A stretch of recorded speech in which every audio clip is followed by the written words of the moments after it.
And welcome back to the bonus episodes of Castlevania with with Castlevania 64's levels. Now we have a less deadly level than last time, the Tower of Execution. Is this the level where you said, where you like pointed in the background and there was like, that's the old level over there? Yeah, look at this. Remember that destroyed structure? Yeah, it looks just like it did in the other game. Yeah, except this is... So this is why I would give this version of the level to Cornell, and then the Legacy of Darkness version to Reinhardt, because Reinhardt's story takes place 8 years later. Yeah. So it's like, in 8 years, this whole structure came tumbling down. Actually, in Cornell's, in Legacy of Darkness's version, you kept going into rooms that were like around the edges here, and kept getting higher up and higher up and higher up. Huh. So, yeah. Anyways, last time, Mark was reading an article from Game Fan magazine about Castlevania 3D, as the game was at the time known in development. Okay, let's see here. Whole game, rich with dozens of... Okay. When you begin C3D, as we call it in this magazine... I sometimes reviewed the game as C64's. You'll have a choice of 4 characters. Schneider, the brand new whip-wielding Belmont. Cornell. Was he in? He's not even in. Cornell's not in this game. Okay, that's funny. He was cut. Right. Two of the 4 playable characters were cut. Oh, speaking of things that were cut, look at that thing hanging right there. The wooden bar. Oh yeah, I see it. This game was originally going to have a whip swinging mechanic like Castlevania 4. Oh, they should have done that. Yeah, that was something else that got cut. How much you want to bet that you were meant to be able to swing off of that with your whip? Yeah. Let's see. Cornell, martial arts master and werewolf. I wonder if he's friends with Galen J. Talbane.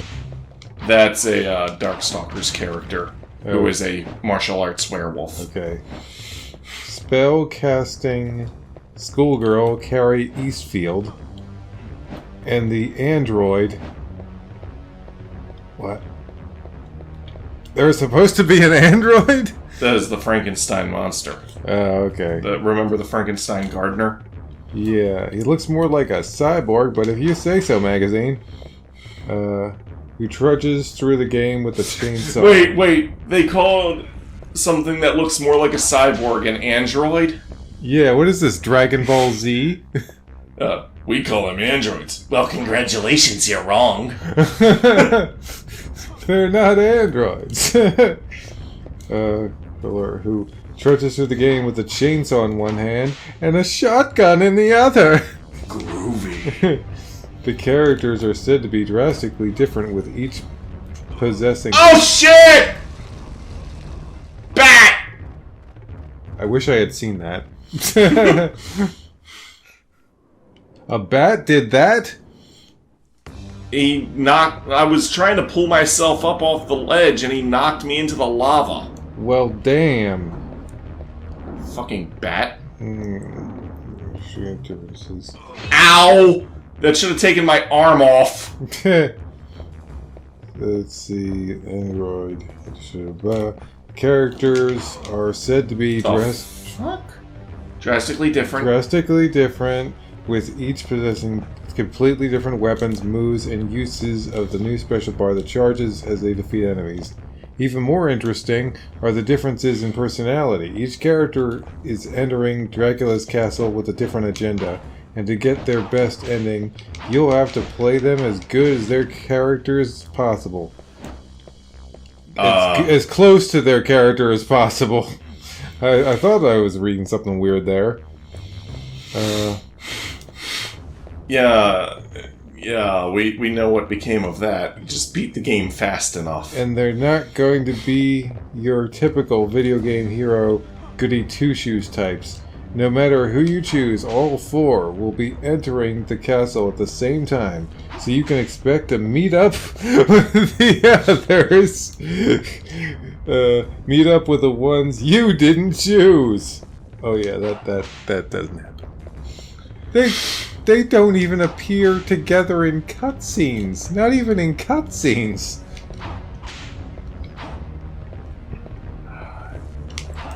You think at least 2 of them would like.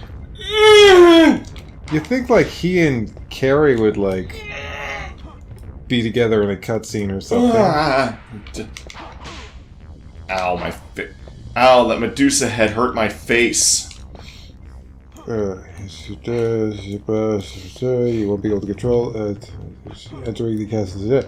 So expect to meet up with the ones you didn't choose. You won't be able to control them, but they'll all be there, and they won't all be on your side. Okay. I don't know why that would be the case, considering most of them seem to have the same agenda. Oh, by the way, over here is the special crystal for unlocking this costume. Wait. They're implying that Cornell was originally going to be here at the same time period as... Yes. They had... Because this came out first, they changed his story. Although they didn't really have to. I mean, Reinhardt's story doesn't acknowledge Carrie's story in any way. Yeah. And vice versa. But they just... I think it was to try to say, hey, this is not the same game. This is a different game. They're not all going to be able to... The other big new system is the introduction of a complete cycle of day and night. This figures prominently in the game, as most monsters don't come out during the day, leaving you brief periods of unimpeded exploration. But if you get caught in the wrong place when the sun goes down, you'll be in trouble. And a number of time-oriented puzzles, including corridors that open only during certain times of day, ensure that those who aren't using their wits as well as their reflexes will be stuck in the wrong place at the wrong time fairly frequently. Well, they've got time-sensitive doors. Speaking of doors, the door marked with Tower of Execution is locked. You don't have to go through that. In fact, there's almost no point to it. But if you want to, I'll show you the pointlessness that is within. Yeah. Let's see. And then we've got little sections on the sides here. Instead of the usual assortment of reviews and previews, we've got a couple of specials this month.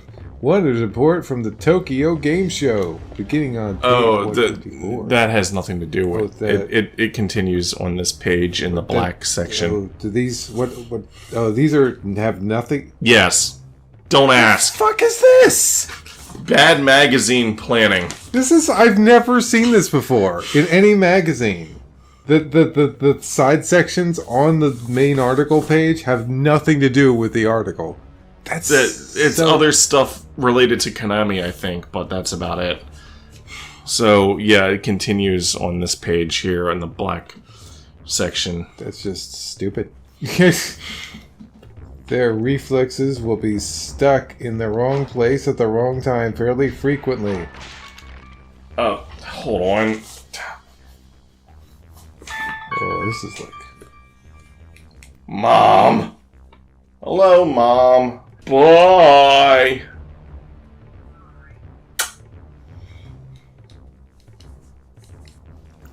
Their reflexes will be stuck in the wrong place. I already read that. Yes. You can use the time system to... Oh, hey, look. A red skeleton.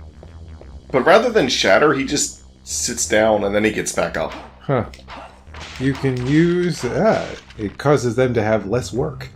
You can use the time system to your advantage, too. While the Castlevania series has always ignored most aspects of the Dracula myth, a lot of that will change in Castlevania 3D. For example, breaking open darkened windows when a vampire is in the sun path will now be an effective means of attack. Yeah, I actually mentioned that in previous episodes. And guess what game actually does something like that? Majora's Mask. Oh, this is dangerous. Please extend the platform! Okay, cool. Just like, you're like, alrighty then. Let's see. Vampiric legend will come into play in other intriguing ways as well. Characters bitten by a vampire won't die, but turn into vampires themselves. That's actually in the game. Yeah, it's true. Whether this affects the chosen player character or just the 3 NPCs. The 3 NPCs. Hey, I got the execution key. They really thought they could pull that shit off. I can't believe they thought they could pull that shit off. Ambition. No game even does that. That's fucking weird. Alright, I got the execution key. Cool. Now I can... Going back to that door that is like... Where is it even at? I don't know, but I'm gonna keep reading. The game takes place entirely in one castle and the surrounding woods, as is generally Castlevania tradition. We've seen image renders of torture chambers, graveyards, chapels, and other cheery locations that seem to suggest that while C3D, I just like that they call it that, may be innovating in terms of play mechanics, it's sticking to the traditional Castlevania mood. But will Castlevania make the grade in more important categories? We won't know for sure till late next year.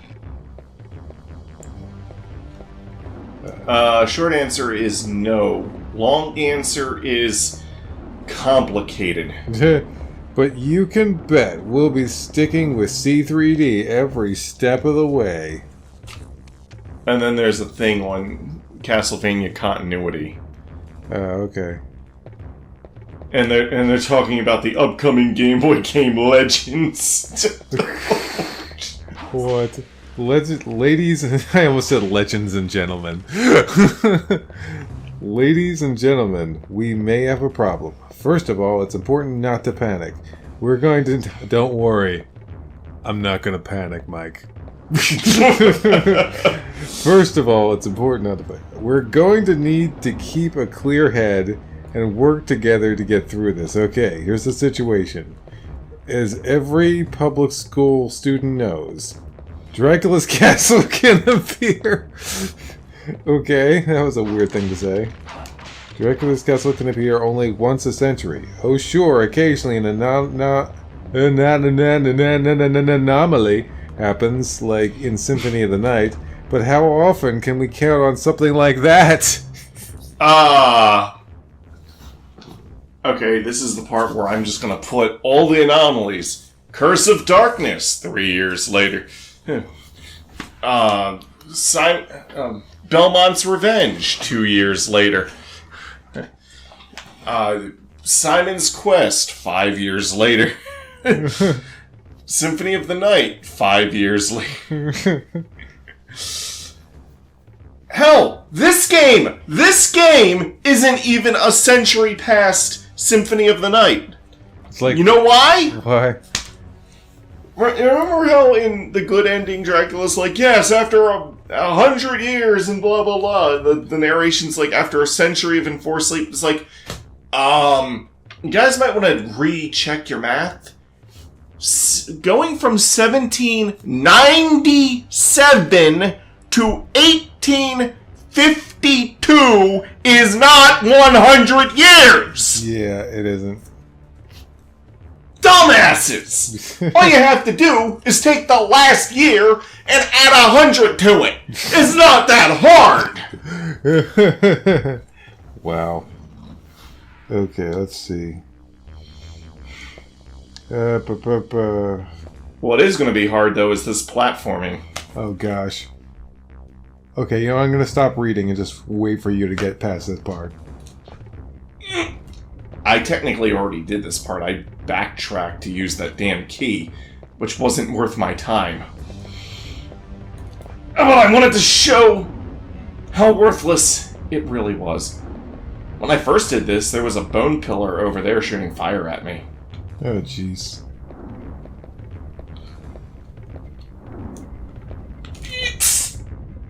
Tension!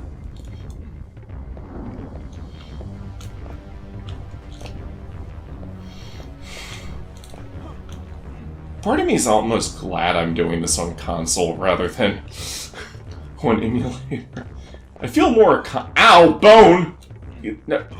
Ow, Medusa head! And they just keep coming. Oh, wait. Yep, they just keep coming. Why won't you just jump straight up?